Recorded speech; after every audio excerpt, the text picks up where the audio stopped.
Alright, welcome back to Boost in Motion. In this video today is going to be how to connect the JB4 Bluetooth to your JB4 mobile app for your Android or Apple. Alright, so this is going to be a screen record. It's a quick video. Now, once you downloaded the app, it's about $28 online.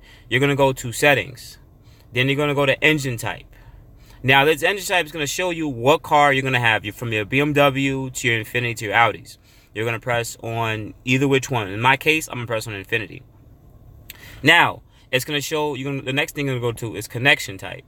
Now, if you have the latest version, this is right now. It is April of 2018. So I have the latest Bluetooth version, Rev 3. Some of y'all may have the older kits of Rev 2, and if you have USB, that's something a little different.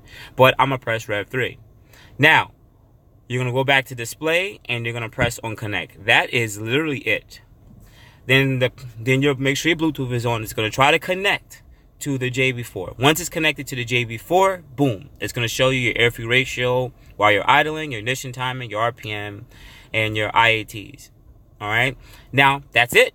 You are now fully connected to your JB4. You can go through the different adjustments and the different maps and see what's running and how to get it to work. But thanks again. This is just a short video. Like, share, subscribe. Very simple, very easy to install. I'm also going to leave cards to the left, or also subscribe to my channel to see how to install your JB4 on your Q50 Q60 model. Do appreciate it very much, guys. Thank you.